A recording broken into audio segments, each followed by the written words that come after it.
Like, I lived on the main road. I put myself in terrifying situations. And I just realised that I was so burnt out, and I'd given 10 years to a job. Too much of a risk for me. I feel like you get to a certain age, and then if you've not taken any risks, whatever it is, you start to get a bit resentful. I had a lot of people in the police saying to me, like, you're so brave, you're so lucky. And I'm like, I'm not lucky. I was terrified. Everyone told me not to leave. Everyone told me not to do it. Everyone laughed at me. I didn't really get that life where kids get to play out with their friends on their bikes. Hi guys, and welcome to today's episode of Women Empowered. Today I have a guest with me that I've actually met quite recently, and I just gravitated towards her as soon as we met. She's a great woman, businesswoman, and I'd love to introduce you to Lamiese. Hi. Lamiese, welcome to the podcast. Hello. How are you? I'm good, how are you? Good to be here. Good, I'm glad to have you. So Lamiese, for people that don't know you, they've just seen you pop up, how would you describe yourself, like in a brief sort of like snapshot? Who is Lamiese? Okay. I would probably say, I don't know. Who am I? I guess I'm someone that's just not afraid to take chances and leaps. That's probably the person that I am. I'm a mum.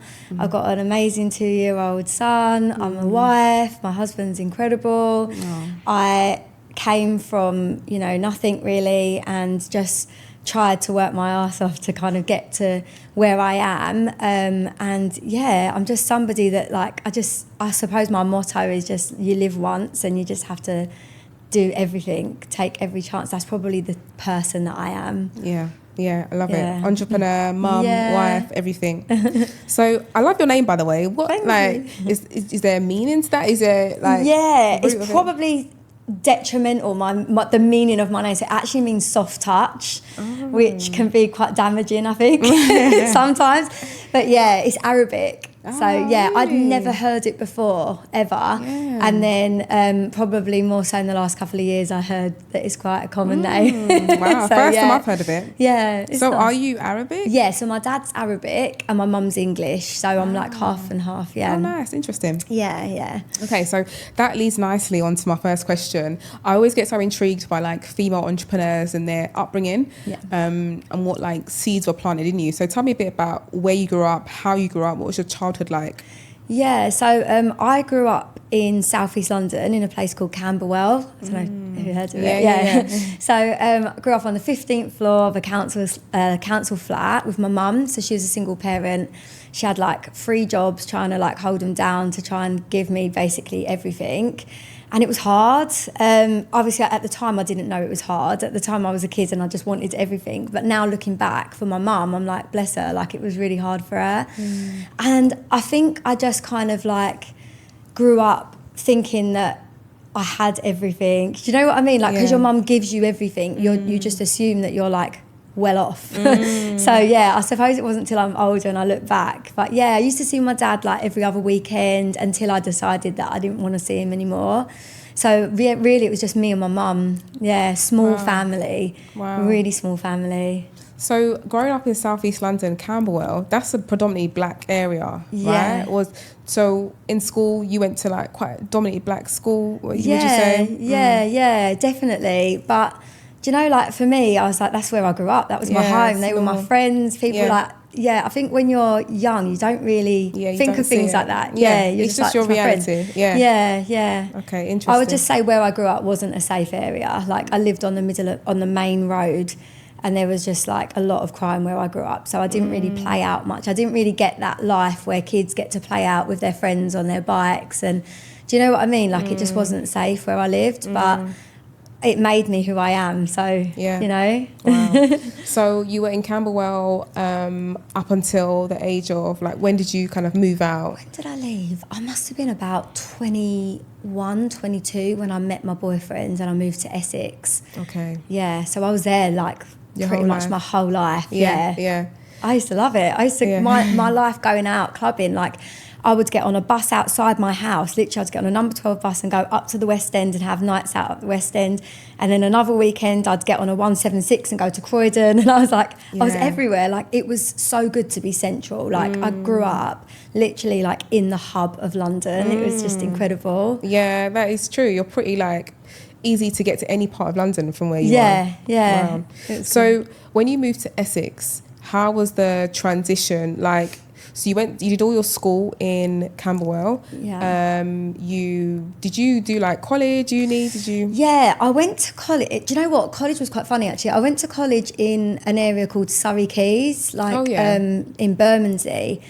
And yeah, that was quite an experience because I think I must have been like one of the only people in that college that had a tan, which was mad. So I was like, no one could say Lamiese. Everyone was like Lou. Oh, wow. Yeah, and I was like, because it was just not normal to hear a name that wasn't English. And I was like, I've literally just come 20 minutes down the road and it's like a completely different place. Wow. So yeah, I went to college there. I only did sixth form, but I kind of realised really quickly that like education wasn't for me. Like, I didn't want to go to uni. I didn't want to stay in college. I was like, I want to earn. Like, for me, I knew that was the point where I was like, I need to get out there and start earning money. Yeah. So when you got to college, sixth form, you were like, okay, no, I need to get out there. Yeah. I was bored. Like, tying me to a desk is just, I can't. No. I can't. I'm that kid in class that just constantly gets told off for talking, and if I can't talk, I'll pass messages across the room. And I'm like, so like, I just can't do it. I can't sit down. Like, I find it really hard. So yeah. Okay, so you moved in to Essex. Yeah. What were you doing career-wise when you moved to Essex? So I joined the police when I was 19. So I actually still lived in Camberwell when I was in the police. And that was actually, this has just come back to me now, it was actually really hard because my mum was so proud of me. And I would get into the lift where I lived and I would have people going, how's the police going? And I'd go home and be like, Mum, you can't tell people that I'm in the police. Like, we live in Camberwell. Yeah. That's true, yeah. Like, so everyone knew. Like, I'd walk down the street and everyone would be like, oh, you're in the police. And, you know when you just feel a bit uneasy with it. So I joined really young. And then when I moved to Essex, by that point I was working in the sexual offences unit. So I was a constable, and then I moved into a different unit where I basically used to investigate sexual crimes. So yeah, it was more so a case of being closer to my boyfriend at the time there, and also being closer to the borough that I was working out of. So like, it was just, that was kind of my main reason for like moving that way. Yeah. So first of all, what made you go into the police? Because as a young, like 18, 19-year-old girl, going into the police, the Met, right, in London as well, that's like no joke. So it's like, what was the motivation to go into the police? Do you know what? Like, I think when you're young, you don't know what you want to do. And at the time, I had two jobs on the table, really different. So one of them was the police, and one of them was a 1830s club rep. And don't ask. And I remember my mum saying, like, just apply for both. And I knew she was like steering me towards the police. And then I got both. And I was like, so looks like I'm going to Faliraki. And my mum's like, no, you are not. You're taking the police job. And I'm glad I did. But yeah, like, at the time, I just didn't know what I wanted to do. And it was like, you know, it's a good job, it's secure. I was kind of like floating from jobs to jobs. I didn't know what I wanted to do. Like, I never knew. It's hard at 18 to know what you want to do. To make that decision. It's such a big thing to put on people. What do you want to be when you're older? Or would you want to be now? And you're like, I don't know. I just want to earn money. Like, that was it. So for me, I was like, I'm just going to give it a go. And it was just something. I didn't even know if I really wanted it. I was like, I'll just do it then. Go on then.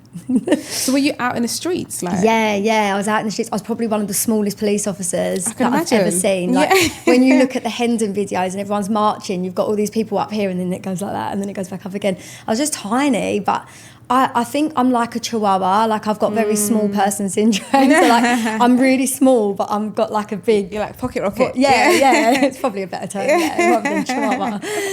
I love but that. Yeah, I was tiny. But do you know what I think it is as well? I think with the police, like, I was one of them people who because I grew up in an area where I then policed, I was very normal. I didn't come from a background where I thought I was necessarily better than anyone else, or, you know, like the people I was talking to, they were like, she grew up here, or she's normal. So I never had trouble because I was just on a level with people. Like, and I just think when you are normal with people, people will be normal back.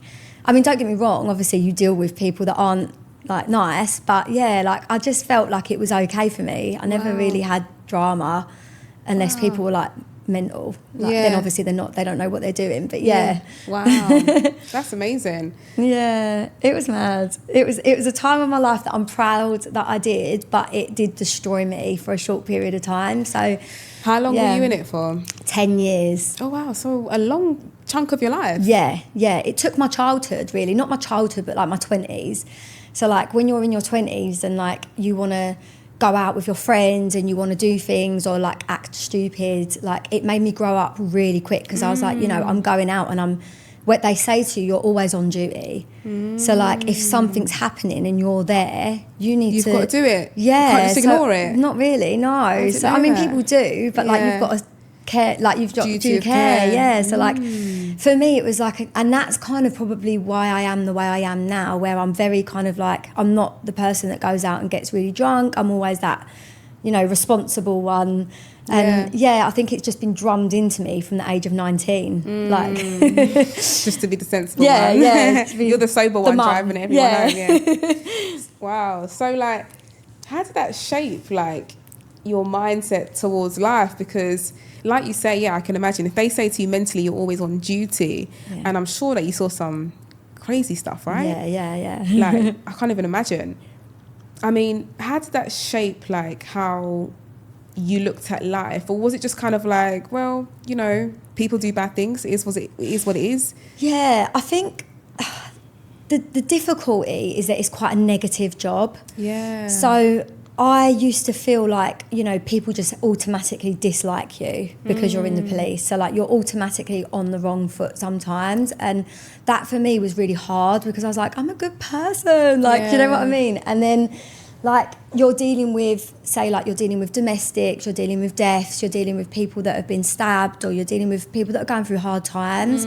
So like every day you're going home and you're just mentally and physically drained. And I think for me, it was just a lot at the age of 19 to go into that and deal with that for 10 years. It was a lot, like, you know. It's a lot, but was it fulfilling? Like, did you find it fulfilling? No. No, I mean, I could imagine, like. No, because like, obviously like you're dealing with people that are going through things, and like sometimes you don't get the result you want. So like, for example, when I was in the sexual offences unit, you're dealing with someone that's been through the most traumatic thing ever, and you take the whole trial to court, and you know, evidence gets ruled out because it's not, you know, deemed like, you know, part of this, it shouldn't be part of this case, and you're like dealing with someone that's a predator, and the jury can't know about it because it's not the same MO for this crime as it was for that, like, and you're just thinking, hang on a minute, like you've got people sitting there judging whether this person's guilty or not. And do you know, like, so sometimes I just felt like it was unfair. And like you're having to explain to a victim that's gone through something that's going to affect them for the rest of their life that this person's only got 10 years for which they're probably going to do 5. And you're like, 5 years, like it's nothing when you've just destroyed someone's life. So for me, I just kind of always felt like it was hard, like, because it's out of your hands. You can just do the best that you can. So like sometimes you'd go home and you just feel like, or if someone like, sorry, I don't want to lower the tone, if someone died and you go home and you're just devastated, like I don't think people realise that you take a lot of it home with you, because you can't just forget. But then I think sometimes a lot of police officers do have a warped sense of humour, and that's why, because you deal with so much stuff every day that some people don't even deal with once in their lifetime. And you have to kind of learn how to deal with it. And sometimes that might mean like making inappropriate jokes or laughing at things that you probably shouldn't laugh at. It probably makes you into like a bit of a weirdo in social situations. Do you know what I mean? You just have to deal with a lot of stuff. Wow. So So okay, so you were 10 years in the police force. And then what happened next? So I was in the police, and I got to a point where I started to see, so when I joined the police, my salary was considered good. And I was like, I'm thriving, I'm earning a lot of money.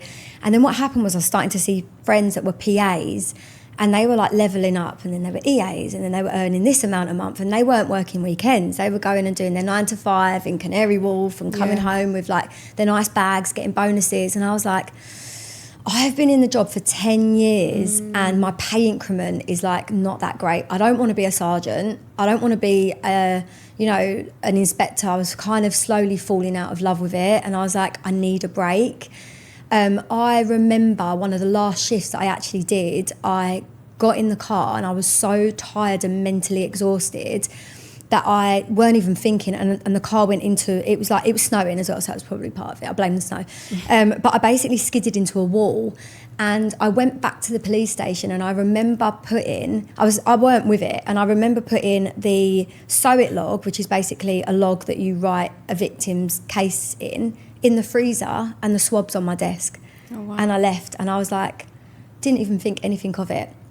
I was just so tired, like I was just so drained from it.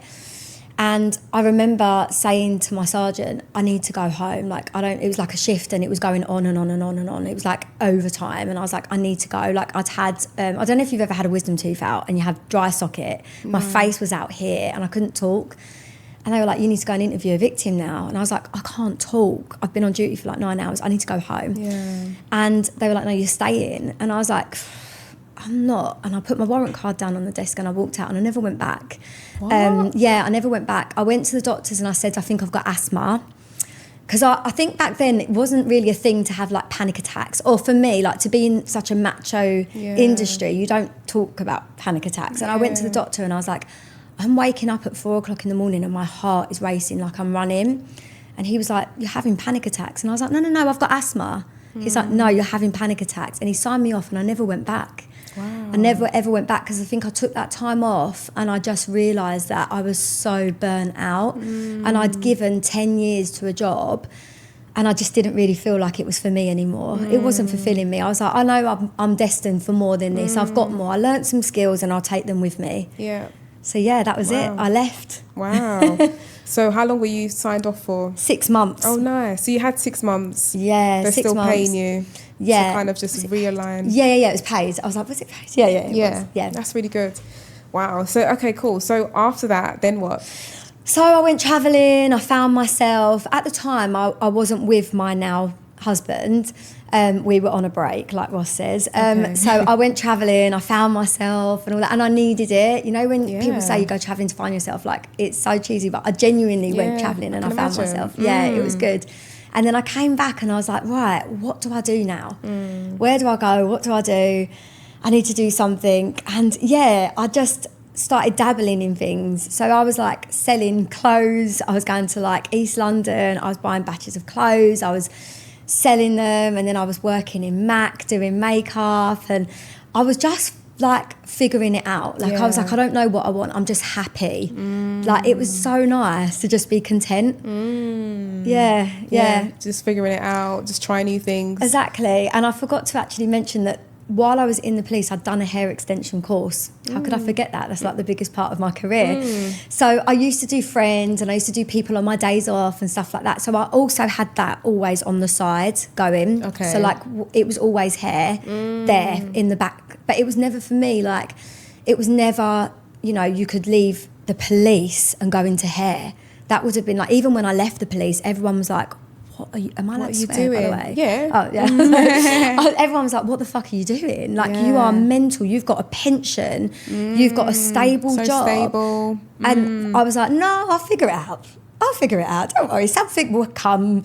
Like, I'm very much like that. Yeah. You have to close the door for another one to open. So yeah, I started doing hair and I started working with brands, and I got good. Like, I was like, okay, I like this. I got into weaves, and I was really good at it. Like I just found my thing, and I was like growing and growing. My client base was getting bigger. I started working for some really big brands. So were you doing it like going to clients' houses? How were you? Yeah. I was going to clients' houses, and I was so bad at first. Like I remember one of the first people that I'd done, I was standing in her kitchen and I leant back and my hair went in her candle and I set my hair alight in her kitchen. I was like, why?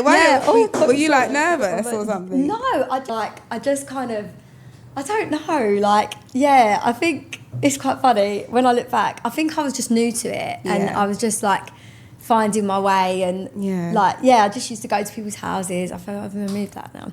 And I used to do their hair. I guess like when you're on a police force, you're like stomping around the streets of London, like, you know, very assertive and looking for issues. But in a woman's house doing her hair, like you kind of have to like soften up a little bit. And I guess it's like maybe there's just like, you know, when you're so used to like carrying yourself in a certain way. But that's what I loved about it. So like I loved it because when you're in the police, people are leaving you sometimes on a negative vibe, whereas when you're doing hair, no one's leaving negative. Everyone's bouncing out the door. So happy. And that was what I loved about it, because I was like, this is fun. Like I'm making people happy. And I really enjoyed it. So like for me, I was just like, I just kept going. Like, and it was just good because it was like money, but it was good because I was meeting some really nice people. And like you become you're still like a therapist when you're doing people's hair. You're still listening to people's shit. Absolutely. Sit in the chair and they're like for hours. You spend a lot of time together. So it just kind of, it was something that I was always looking for other things, and that was there the whole time, and it was something I never even took seriously. So interesting. Similar like me, actually. My mum had a salon growing up, and I just always used to think that like hair, like it's just hair, like it's not really a real profession. But it's something that I always did throughout university, throughout my profession. I just always side hustle doing hair, always had my clients. And it's like one day I woke up and I thought, hang about. This is proper business. This can be something that can be made into something that could actually change your life. So that's really interesting. So I feel like, people do underestimate hair, don't they? And things it's like more that. Respected now. I think. But at the time, it was like, you can't do hair. No. That's like a low-end job, you know, but it's not. It's like, not. What? Yeah. So did you used to advertise on Gumtree in places? Like, where did you get your clients? I don't think I did. I used to go on Instagram. It was mainly word of mouth, because I've been on Instagram for like 18 years. So like it was like word of mouth. It was mainly word of mouth. One of my best friends is a hairdresser. She really took me under her wing. When she was overbooked, she would give me her clients. Amazing. And so that was kind of how I just had like my pool of clients. And it just grew naturally from there. Yeah. So you said earlier that you worked with big brands. So you started off just like doing mobile, etc. And then did you get clients that would kind of, how did the door open for you and bigger brands? So it's really tagging, isn't it? So like when Instagram blew up and the big brands got big, you would tag them and then they would like your work and then they would repost you. And then if you were really good, they would say like, look, we want you to become like a stylist that we promote, and we, you know. So that was kind of the route I went down, and I was then a distributor for one of the brands that I worked with, which was good, but you're still working for someone else, right? Like they want to know like what you're doing and how many packs you're selling, why aren't you selling packs? And it kind of, even though it was good, I felt like I was just building someone else's business for them, and I was like, it's still not aligned. It was, you know, and I think that's okay. Like, I think it's okay to look at something, try it and go, it's not aligned, move on. And that's what a lot of people don't do. And I'm like, we should do it more. We should trust ourselves and know that if something's not working, we move. Was your mum like really confident? Like, was your mum like, did you grow up with a lot of confidence, would you say? I did, and I don't know where I got it from. My mum wasn't really like overly confident. She's bubbly. Like, she'll talk to people, she'll talk forever. But she's not overly confident. She's not like the loudest person in the room at all. And my dad, I mean, obviously I don't really remember much of him, but no, like not really. So I don't know where this happens. The reason why I asked that is because I think a lot of the time, right, your childhood has got such a big part to play in like the way you kind of look at life and make decisions. And you seem like the sort of person where it's like, you trust yourself. I think you trust yourself enough to be like, I'm going to do this, whether it works out or not, whatever, but I'm going to do it. But I feel like a lot of people are in that sort of in-between where they want to try, but deep down, they're like, I don't know if it's going to work, so I'm not going to do it. So it's like, I feel like I've got a single mum as well. Like, you know, she always used to like, just say like, whatever you want to do, just do it. Like, it was just like normal in my head. So when I grew up and I left my job, I was just like, if it doesn't work out, what's the worst? Like, I'm not dying. Like, whatever, I'll get another job, worst case scenario. But I learned that as I got older, I learned that, not everybody has that sort of mindset. So it does intrigue me where it's like, where does it come from? I think it comes probably from my dad, and I think it's like a negative flipped into a positive, because my dad was very controlling, and he wanted me to dress and be a certain way, but I was 11. So I became very, very strong-willed at a very young age. Like, you can't tell me what to do. I do what I want. And it was weird, actually, to think that an 11-year-old could be like that. But I was so, like... And I think he thought it was my mum saying... But my mum's always been like, you do what you want. You know, if you want to do this, you do this. If you want to do this... You know, she's always been, like, very... Like you say, like, trust yourself. Yeah. But I think that was the point where I became very, like, no, I... do what I want to do. So maybe that's where my confidence came from. Maybe I had to learn to be confident in the police, because I had to talk to people that, you know, might not have necessarily wanted to talk to me. And so I think it was like, for a long time, it was a lot of false confidence. And I think a lot of the time it is anyway. Like, you know, like, I was terrified to come here, but here I am. You know, like, I just think you have to be scared. If you're not scared, you're not moving forwards. So very true. I think that's the person that I am. I put myself in terrifying situations, and I don't mean dangerous situations. I mean just like, you know, it's fun. Challenges you a little bit, If you don't feel a little bit nervous, then it's like you're not doing enough in life. You should always feel, even if you get into a new relationship, that's a bit, like, in every aspect of life, it's like a bit of fear. You need to have that bit of fear. And I read somewhere as well once that, I'm not technical with the wording and stuff, but basically anxiety and excitement are the same endorphin that's released into your brain. Wow. So I'm like, I have to read it properly, like ChatGPT it later, but it's really exciting to read that, because you think that nerves and that anxiety that you sometimes get with things, actually it releases the same thing. So I always tell myself that when I'm like feeling a bit anxious about something, I'm like, no, it's exciting. You need that. You need that. Life's too, you can't be stagnant. No. Like, I don't know. You end up just, I don't know, I feel like you get to a certain age, and then if you've not taking any risks, whatever it is, you start to get a bit resentful and bitter, and I feel like it comes up slowly in you. And then it's like, I always say, like, you become a miserable person. And it's like, you don't see it coming. Like, you can just get bitter, or you just have certain mindset, certain thing. And I feel like I'm so scared of becoming a bitter person. So that's why I'm like, no, I'm always, what can I do next? Because it's like, you don't realise it creeps up on you. Yeah, it's so true. But when people say to me, so like, I had a lot of people in the police saying to me, like, you're so brave, you're so lucky. And I'm like, I'm not lucky. I was terrified. Everyone told me not to leave. Everyone told me not to do it. Everyone laughed at me when I went from being a police constable in a uniform to working at Mac. People were laughing at me, and I was like, I'm going to stand here with my concealer. I was like, I really didn't care. Like, I think that's what stops a lot of people from going for things, is because they care so much about people's opinions. And I'm one to never care of people's opinions, because you'll never move forward if you care too much. No, exactly. So tell me about your hair business a bit more. So it grew, it expanded. Yeah, I was working with brands. I realised that I didn't want to promote other brands anymore. Lockdown came and we couldn't sell hair, really. We couldn't sell hair. We couldn't fit hair. I feel like the beauty and hair industry, I don't know if you were doing it. Yeah, we were like literally on our knees. Like, we could not make money. No one was knocking on the door for weave. It was like everyone was just scared. Not a priority. Yeah, and I think at that point I realised then, and also like things happened with the brand that I was working with, I realised I was disposable, and that was like a reminder of the police. I'm very disposable. I'm just a number. And I thought, I don't really want to ever be in a position again where something in the world could, like something could shut down overnight, or I could break my arm and then I can't provide the service anymore. And then what happens? Like, where's my income coming from?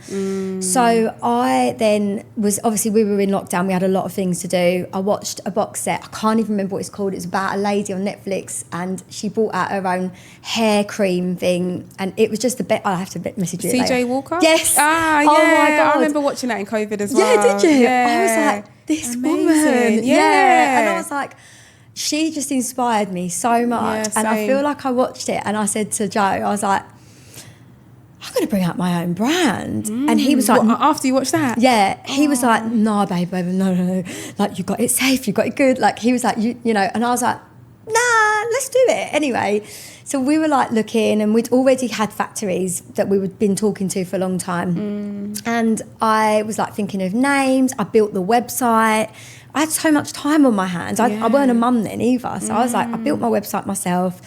And I started like ordering packaging and playing around with designs. And then we were talking about a name, and he was like, oh, everyone's going to be talking about this. You should call it Rumour. And I was like, yeah. So like we designed it's so good. And like we designed the logo, and it just went off. Really? Like, like it just, I don't know what happened. It was like it was, and I see people launching brands all the time, and I don't know what was so different about this. I know the hair was good because I did it. Like I'd worked with hair for so long, and I knew exactly what I wanted, and I tried so many factories. At one point I definitely had goat hair or something, but you know, like you just have to keep going. I was like, and I spent so much money, like every penny I earned went back into the business, and it just grew. And I think the mad thing about it was that I took market share single-handedly from some of the biggest brands out there, and I was like, you know, still now I have imposter syndrome, and I'm like, I don't know how I did that. How did you do that? How I did that. But I used to benchmark. So Penelope Cheshire, incredible woman, I used to bench myself to her all the time. I was like, I want to be like that brand, like their branding, their marketing, everything they do was just so good. And I was like constantly looking at them, and they were at the top of the game, and like I'm little me at home, and I'm like looking at people like that thinking, right, that's who I aspire to be. I was going for the top. So like I was just really inspired by people doing it, and I think it just kind of it just took off. It just took off. So it was hair extensions, different types of hair extensions. So like weaves, stick tips, clip-ins, nanos, literally like all methods. But obviously like it's expensive when you're a brand and you're a single-handed person doing it alone. It's hard because when you've got a product-based business, you have to keep pumping money in. So I got to a point I was talking to investors. We were looking at opening salons together. And at the time, a mutual friend of ours was going through a lot of stuff, and I was watching it all unfold. And I was like, I don't know if I actually want to go down that route. The salon route. I was like, I don't know if I want. And having an investor is good when it's good. And then when it goes wrong... Oh, it's horrific when it goes wrong. The amount of stories that you hear, people just turn. It's not good anymore, you know. And at the end of the day, you're working with someone that's probably a multi-millionaire, and there's you could walk away with nothing. So I just didn't want to take the risk. Like Rumour was my baby, and I was like, I'm not taking that risk. It was too much of a risk for me, and I was like, I'm just going to stay in my box and you know, see where it takes me. So I think that's actually a massive blessing that you experienced that through your friend, because it's like, I feel like a lot of people when they do hair, they want to have a salon. I feel like that's the goal.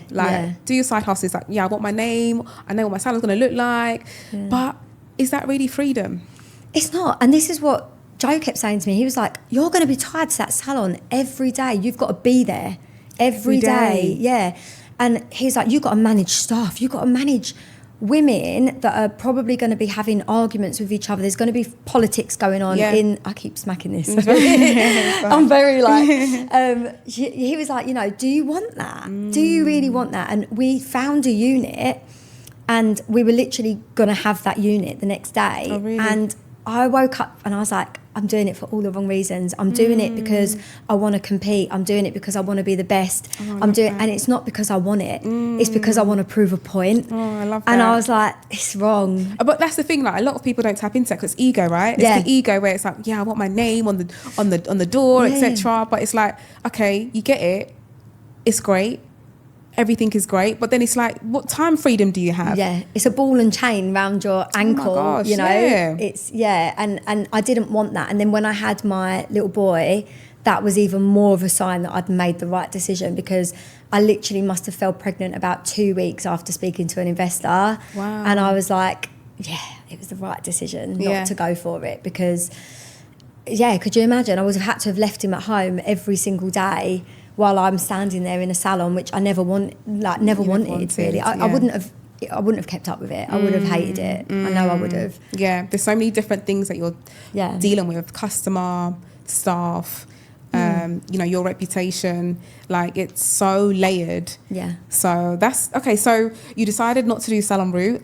So what, you just went ham on the hair extensions? Like, So I still go on with my hair extensions. I sell the hair online. It does really well. Yeah. Salons buying it, and it's good. It keeps going. Yeah. But for me, it was passive. I want passive income, and I know we all talk about passive income. Everyone's like, "Oh, what passive income?" But like, I don't want to work till I'm like 65. I just don't want to do it. I want to have freedom. And I started looking into different things that I could do alongside the hair business that wouldn't damage it, that would just be complementing it and going alongside it.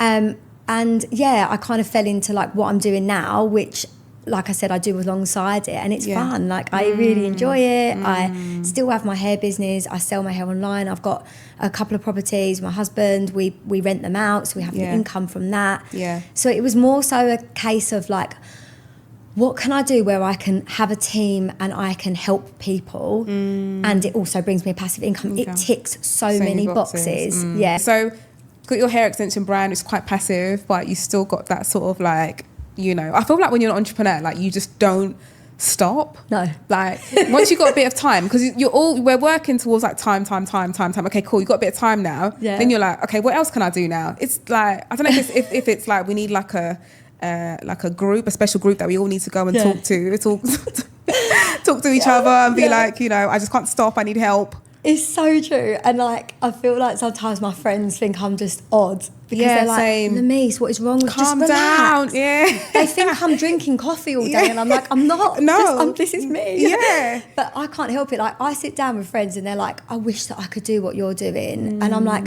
what do you like? And they're like, I like this. I'm saying, what are you good at? And then I will think of a business idea like that. And they're like, how? And I'm like, I don't know. Yeah. I think when my mum didn't have money, I think I had to think of ways to earn money. And I was like, I will never, ever, I want to be different. You know, I want to have my children, I want to be able to give them more and not struggle for it. Right. So that for me is always in the back of my mind. Yeah.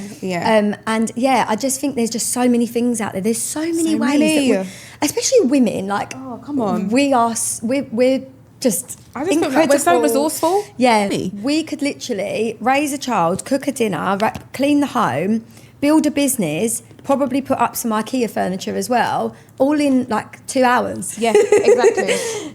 You know, it's mad. Yeah. And what I would say is, because when you become a mum as well, you learn to use your time really, like my time is, if I've got an hour, my phone's going on do not disturb, I'm getting my head down and I'm making sure that I get things done, because I know everyone says we all have the same 24 hours. No, mothers do not have the same 24 hours. We have like 2 hours. Yeah, absolutely. You know, so like I just think that like you do learn to manage your time. Yeah, when much you are better. Yeah, when you're an entrepreneur and a mum. Yeah, absolutely. Because you've got to be efficient. You can't be just scrolling for like 2 hours. Yeah. Because before you know it, school pick up and you think, oh my gosh, I've not done that, I've not done this. I've not made any money. Yeah. I always see it as like when people are scrolling or they say they don't have time to build a business, and I'm like, but you've just watched Netflix for 3 hours. You spent 2 hours. Look at your screen time on your phone. Yeah. Like, how long have you sat on your phone scrolling? And it really irritates me because I'm like, no. Yeah, exactly. And I think like you're not entitled. I feel like you've got this type of mindset, and I think your upbringing helps that as well. Yeah. Like, you're not entitled. You don't expect things from life. So if life isn't going the way you want, you just think, okay, cool. What can I do to sort it out? Yeah. But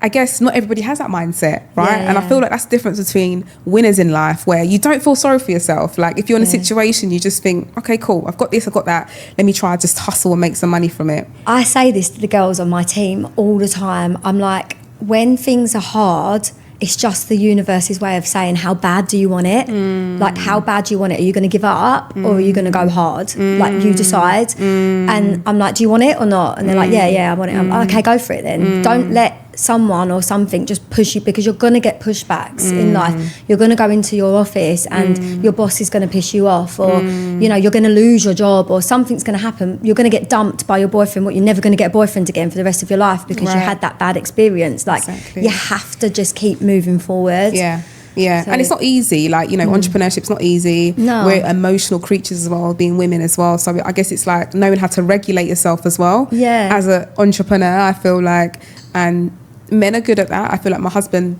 we're so different in business. I don't know if you can relate. Like, the way we'll deal with one situation will be so different. Yeah. And I think you have to learn that. And that's why I lean into like female entrepreneur. Yeah, there's entrepreneurship. Yes, you can learn from that, of course. But I feel like just the emotional part of us, like, when you surround yourself with female entrepreneurs, like, you understand that, okay, I'm not just... it's not just me, like, I am a woman in business, and I do have to respect the fact that, yes, we do things differently. I feel like men are quite like, I don't know how to describe it. They're very logical based. We're very like, if it doesn't feel right, I'm not doing it. I'm very much like, I quit. Like, but he'll be like, no, we've put like 10 grand. I'll be like, no, like, doesn't feel right. So I'm not doing it. Yeah, it's so true. They're very like logical. Like, they'll see things through. But I feel that's our superpower. Yeah. That we can tap into that intuition. Yeah. And like how you said, I'm not doing this police job anymore. I'm not doing this. I'm not going to have a salon. People might think, oh, do you know what? You've got a good trajectory. Why don't you get a salon? But you thought, no, it's not right. So I'm not going to do it. And sometimes I think it's with me, it's a case of, right, I've done it. I ticked the box. I proved what I had to prove. Yeah. Thank you. Next. Yeah. And I feel like sometimes that's me as well. Like, I'm like, okay, I built a brand. I proved that I could do it. Yeah. People said I couldn't. Yeah. I flooded the market. I done it. I'm ready for my next challenge now. Yeah, bring it on. That. Like, what have you got? Yeah. And I feel like that's me. And also, like, what I'm into, like what I've moved into now, because of my brand, it was very lonely working on my own, like, it is lonely building a brand on your own. And I wanted more team focus. I wanted to be around women. I wanted to help women, because I realised that not everybody has that thing that you've got, and not everyone is like a natural leader. And I felt like it was something that I really enjoyed doing. So I was like, I had like a few people slide into my DMs about a business opportunity like years ago, and I was like, no. And then like the back end of last year, when I started looking at different ways of earning income, and we bought some properties, and I was like, what next? Joe was like, what next? Like, just relax. And I was like, no. And I was like, do you know what? I've seen this thing, and I always refer to it as a thing. I'm like, it's just this thing. And I've seen people doing it, and there's like two sides to it, like two ways of earning. And I was like, I'm actually quite intrigued by it. So I looked into it, and I don't even think I really looked into it. I was just like, I'm just going to do it. And if I don't like it, then I'll leave. And if I like it, then okay. And I've been doing it for a year now, and I love it. So tell us about it. What is it? So basically, I'm intrigued. I don't really know much about that. I know. industry.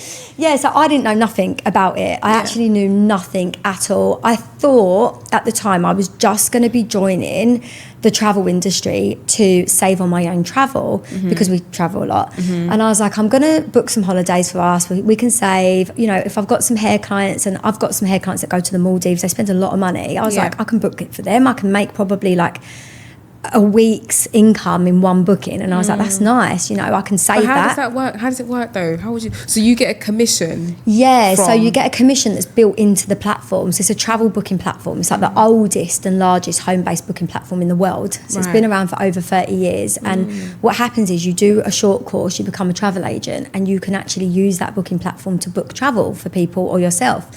So I was like, okay, this is cool. And I booked a few bits and bobs for here and there for people. And I was like, this is really good. I saved £2,500 on one holiday.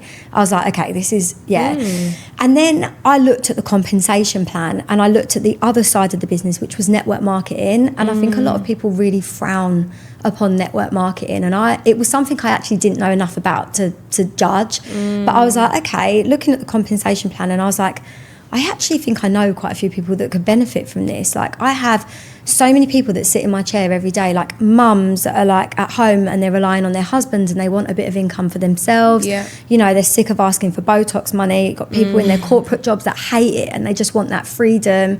You've got the digital nomads that want to earn money and work from anywhere in the world. And I was like, I actually think I know quite a few people that could benefit from this. I want to help people. Like, I've built a business for myself. How can I help other people? So I started sharing the platform. And it was weird because before I knew it, I was like hosting Zoom calls on a Monday night, and a team of like 2 people, and what seemed like no one was really listening grew and grew and grew. And literally like a week or 2 ago, I hosted a Zoom call with over 50 people on it. Wow. And I was like, shit.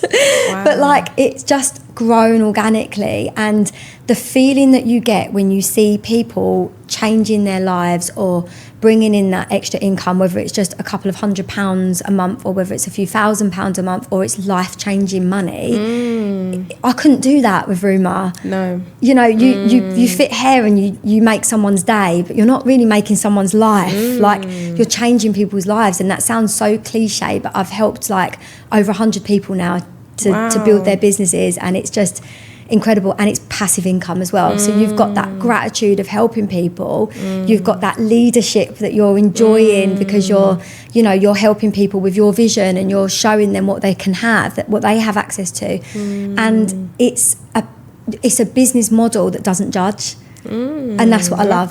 It doesn't judge background. It doesn't judge ethnicity. It doesn't judge whether you've gone to uni, whether we've got people in the business that are wealthy and they've created more wealth. We've got people in the business that have had nothing and they've grown. Like they literally joined the business with nothing and they've changed their lives. Wow. Like, and for me, I'm like, you don't need an investor for that. And that's what makes it really special. Wow, it's quite freeing. Yeah. So if someone's watching this now and they're like, this sounds like up my street, like who is the ideal person? Could somebody working a full-time 9 to 5 do it? Could somebody that's already got a business do it? What's like the ideal person? What do they need? Or, what's the ideal client? Really. Like, we have all kinds of people. Like, like literally we've got a team of like mums that are at home and they're like doing this in nap time, like when they're and this is how I'm doing it now. So like when Tatum has his nap, I do the business. When he goes to bed at night, I do the business. So like little pockets of time.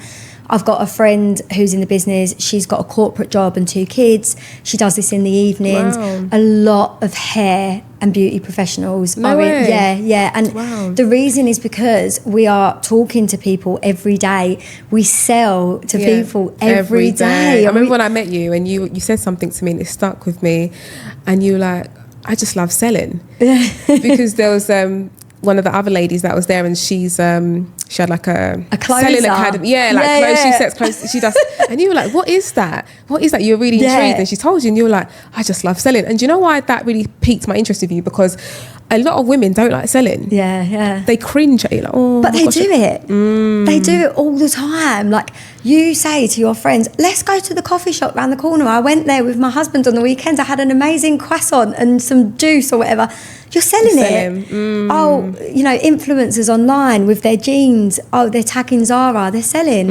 You tag HelloFresh in your story, and you go, oh, follow my code. You're not an influencer, but you're like tagging it. You're selling. Yeah. We do it every single day.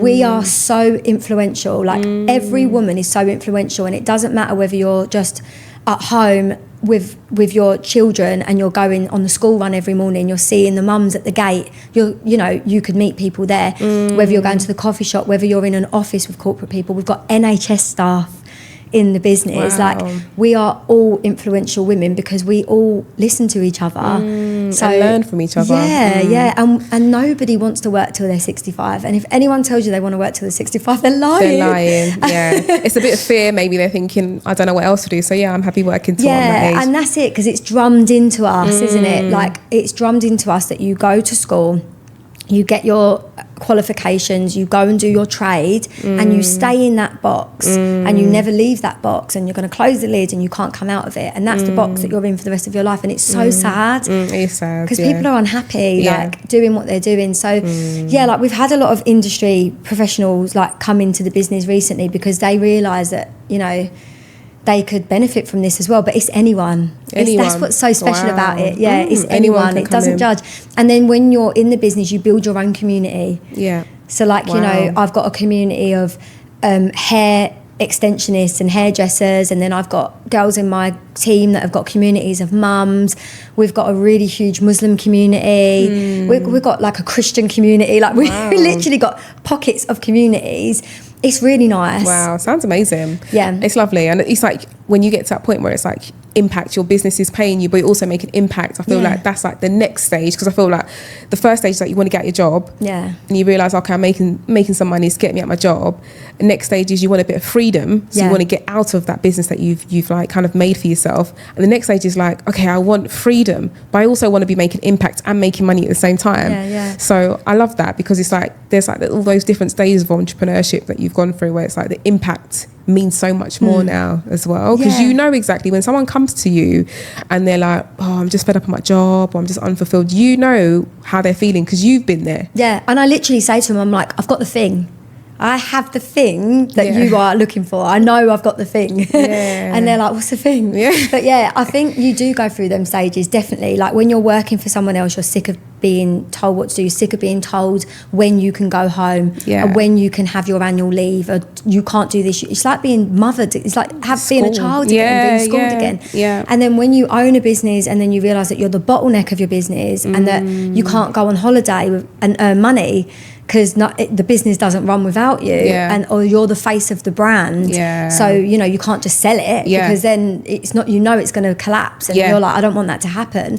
So it's about finding something that gives you that time freedom, and that will pay you over and over and over again for the work that you did previously. And the thing is, with property, not everyone can afford to buy property.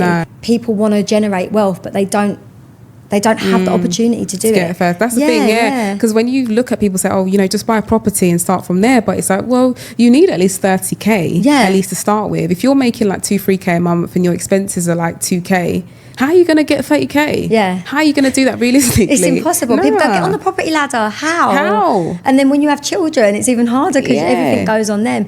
But then what I would say is, like, I had a property. So like when my nan passed away, she left me some money, and the first thing I did was they scanned into a property. The money that I was bringing in from my network marketing business every month passively, even though I wasn't even tapped in at the time, like over Christmas, was bringing in more than my property was bringing in on short-term let. Oh, come on. I was like, the investment into a property versus the investment into a travel agent credential. Exactly. I was like, hang on a minute. So like... And it goes against things that you've been taught. I feel like business is very disruptive. Like, because people think like, oh, okay, you make money this way in life, right? But when you start making money in your business, there is no ceiling. Like you can do $1 million in a month, right? One of the girls as well that we met on that meeting as well, she was saying to me the other day that her goal is to do 7 figures in a month this year. It's mad, Do you know what property can do that? Do you know what I mean? So it's like you have to have multiple properties, multiple investment. Exactly that. So I love that you said that, because I feel like people if I had 50k now, right, and someone said, do you want to buy a property or do you want to put it into a business? Probably not now, because a bit more established, but if I was starting up, I would go, I'm going to invest that into a business, because it's going to give me more ROI. One property, put it all into one property, maybe make you like £400-500 a month, £600 a month. It's not going to change your life. No. But when you put 50k into a business, that could genuinely change your life. And the thing is, you want it more because it's yours, and you've got that. When you're building someone else's business or you're working for someone else, you don't have that like thing in you. I can't explain it. When it's yours, you want it to work. You'll move heaven and earth to make sure that business works. But even that, like with setting up a business, a lot of people don't even have that, like that money to put in to set up a business, and they want to do something and they don't know what they want to do, and they're in that rut where they're like, I need to do something, I need to get out of this job, I can't leave my job, I don't want to go into another job because I'm just jumping ship. Like, what do I do? And that's where the people fall into what I do. Because that's where they can then build something alongside until they're getting an income that can either enable them to leave their job and work freely, remotely, whatever it is that they want, or, you know what I mean, they can then earn that income alongside their job if they just want that extra income. But most people leave. Most people leave their jobs, because they build it up. They see that income coming through and they're like, this is real. I can do this. And that's how I felt. So what is the business? So you help people with their travel plans or book travel? So I help people to book travel and I earn a commission, but I also help people to join the business and earn a commission. Okay. So I refer people like affiliate marketing. Yeah. I share the platform with other people that I also think would benefit from it, whether it's savings or earning through booking travel. But the difference is you don't just get paid that once, you get paid over and over and over again. You get paid up to 10 times a month. Wow. Yeah. So can we talk numbers? What sort of, like, if somebody wants to start it like now, you know, doing it as side hustle, what sort of like numbers would you say that they could potentially? It's so hard to put a number on it, and the reason I say that is because it's purely effort based. Yeah. So like, just to give you a comparison of two people in the business, one person that I know joined the business, it's £156 investment, which is like the smallest business investment. Yeah, exactly. Wow. That's what I said. I was crazy. Like, oh, and even now I'm like, can I join again? Yeah. But yeah, so I have one person that came into the business, she did it full time. She's a friend of mine, she's not in my team. I don't benefit from her in any way, shape or form, but I've seen her grow. She got to where I am in 2 or 3 months because she went at it, she put in so much effort, she basically did it full time. And then you've got people like my director, who was in the business for nearly 5 years before becoming a multiple six-figure income earner off the back of it. So, and that's passive income every month. So if she stopped working, it would still flow. So like, I just think it's one of them where you can get there as quick as you want to get there. You know, you can build it as quickly as you want. You could make a couple of £100 a month per referral. When what it is as your team starts to grow, that's when your income starts to grow, because obviously they're booking travel, you get overrides, they're growing their teams, you get overrides. The company rewards you for anyone that comes into the business, because they realise that they wouldn't have come into the business if it wasn't for you. Wow. Yeah, and what I love about it, and this is like one of the things about multi-level marketing that I didn't actually understand, was that it's multiple levels of marketing. So it's not like a CEO where you go into an organisation and you've got the CEO at the top and he benefits from everybody. It's not like that at all. It's, like I said, effort-based. So if I came into the business and I worked harder than the person that introduced me to the business, I could out-earn them. And that's amazing. You'll never get that in a corporate environment. Never. You can never out-earn your CEO. No, it's always capped. Yeah. So it's incredible. Yeah. So that it's uncapped income, basically. If you're booking travel, and you're getting that commission and you're referring people as well, which is the passive income side of it, you have two streams of income. Yeah. It's funny because I do get a couple of girls in my DMs that have said about travel, and I do say, what's this travel thing? Yeah. I don't know what it is, but now you've broken it down, it does make sense. Yeah. And it's not for everyone. Look, I think it's for people that, like, you've got people that join and they just want to save on their travel, and that's fine. But I do believe that we should all be building passive income. And, you know, it's something that a lot of people could benefit from, because it allows you to travel more often and more luxuriously. Yeah. Like, you know, the amount that I've saved on my travel in 12 months is just insane. Wow. So have you travelled quite a lot since doing it as well? Like? So last year we just went to Marbella, and that was the one holiday that I saved £2,500 on, and I was like, this is mad. And we got a free room upgrade. Wow. And then this year we've booked, this is like me and the girls, we've booked Orlando, we've booked London, and then we've actually booked Bali. Me and my husband and my boy, we're going to go to Bali, and I've saved on all of them. Wow. Okay. So, now I know who to go to now when we're booking holidays, because we just, I think I know I'm really rubbish at booking holidays. I just go online like a few weeks before, whatever's there, and just have it. Right. So but this is what I help people do. So like, I help people to join the business and either build a travel business or build a network marketing business. And that's where I kind of fall in, and I'm like, what is it you want to get out of the business? Do you want passive income, or do you want to travel and book travel? Wow. It's good. No, it does sound it's good. It sounds like it solves a lot of problems. Yeah. So I mean, what next for you now? Like, I mean, I guess you've got your travel business, you've been doing that for about a year now. Yeah. So, the network marketing, I started in November. That's been a year. Oh, wow. Only November last year. Sorry. 2024. Yeah. Okay. Oh, my gosh. Yeah, 2024 I started that. So it's been a little bit over a year. And then just Ruma, that, and mum life. I think I've I've got enough. Yeah, no, you're I've got smashing enough. it. My goal is just to help my team at the moment. Like my team have got their goals and they know where they want to be, and you know, like being in an industry where you're with people that are genuinely clapping for you and they want you to have success, and you're doing it as a team. It's so inspiring, it's so motivational. And for me, like my team have got goals, and like this year the goal is to get them to their goal. I'm not resting until they get to their goal. And I love that. It's so good. what would you say, like, if someone's watching this and they're sort of like, you know, I call it an itch, you call it a thing, I call it an itch, right? So like if they're feeling a bit itchy, they're at work, but they're like, just every day they're going into work, it's getting worse and worse and worse, like something needs to be done. Like, what advice would you give to them? Because like you say, it can be really lonely. Like if you've got nobody around you that's an entrepreneur, nobody around you that believes in like just stepping out the norm, it can be, you can just have your thoughts in your head going around and you talk yourself out of certain things. So what advice would you give to that woman that's just kind of like feeling a bit stuck? Like you need to just channel into that non-support, prove people wrong. Like when people say you can't do it, channel into it, put it inside you and use it as your fire. Like, and the thing is, you have to say to yourself, if you've got kids, you have to say, what is the example I'm leading for my kids? Am I showing them that to be someone that stays in a job that they hate for the rest of their lives? Or am I showing them to go for their dreams and that everything is achievable? Because we all tell our kids, do what you want, follow your dreams, you know, but then you're not doing it yourself. So like you just have to trust yourself. Like we all have that little voice in the head, the itch, the thing, you know, saying, you know, I could do so much more than this. I'm really enjoying this, but I'm so terrified.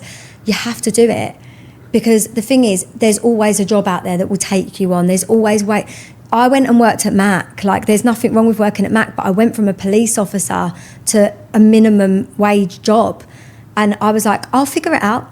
Figure it out, because when one door closes, another one will open, and you just have to trust yourself. And when you trust yourself and you set yourself goals and you surround yourself with people that are ambitious or, you know, that want things, it comes.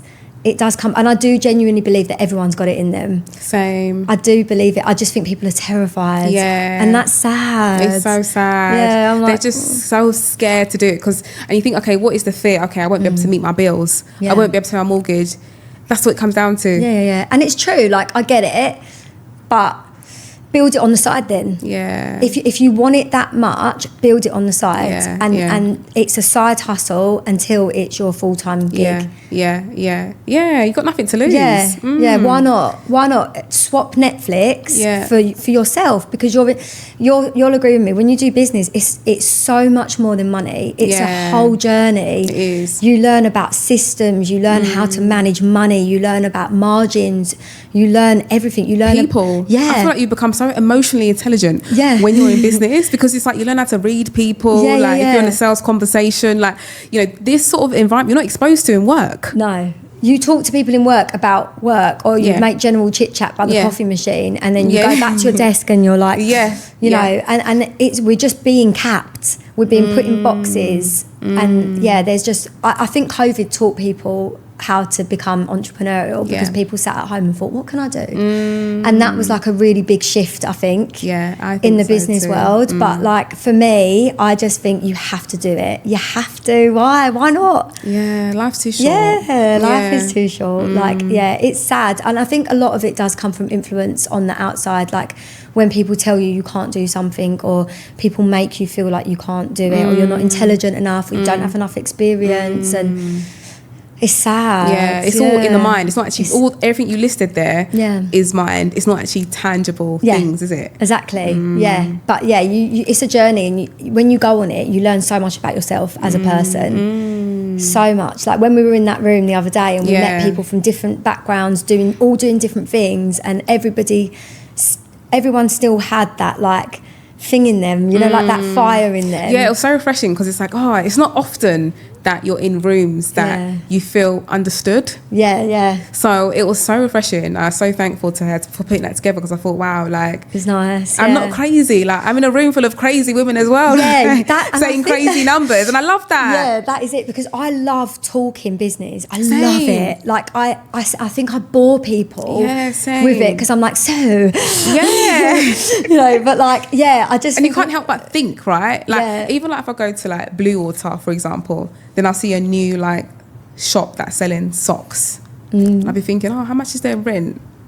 How much is the socks? Okay, cool. They got, how much is it? What's the margin? How many socks are there? That's just normal. It's entertaining for me. And I'm also like, how are they affording to keep this sock shop running? When the socks are like 50 dirham and no one's in here. Exactly. That's something. I'm always thinking about business.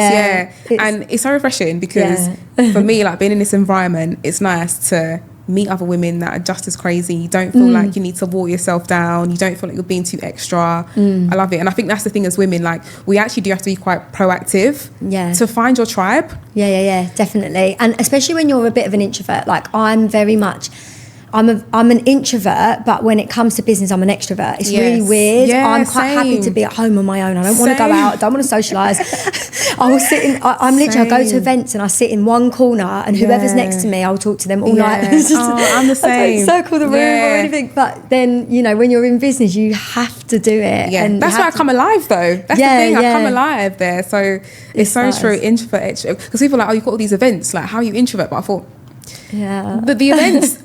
I'm talking about business. That's why I come alive. But if we're talking about like just, I find it boring. Same. I'm really unstimulated by normal conversations now. Exactly. I find it really difficult. I switch off. I really do. I'm so glad that, you know, it's not just me. Because sometimes you think you're a bit weird, and you're like, oh, what's wrong with me? But I do think successful people are a little bit weird. That's my conclusion. Like, if you've always felt like the odd one out, if you've always felt like you thought differently, then that's probably a good thing. Definitely. Definitely. Oh, this has been lovely. It's been so nice. I've really enjoyed myself, and I've learned a lot, actually. Same. Thank you so much. It's been nice to sit here and chat, and thanks so much for inviting me. No, you're absolutely welcome. Loved it. So if anybody's watching this and they're thinking they want to get involved in this travel marketing, how can they contact you? How can they know more?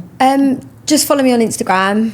It's Lamiese _H. And then, we can chat. Just message me, send me a heart, send me anything. Okay. Just send me a DM and just say hi, and we can chat. Let's get started. It's always nice to meet people anyway. Like, even if it doesn't come of anything, like, it's just nice to talk to people, meet people. I might be able to benefit your life in some way, you know.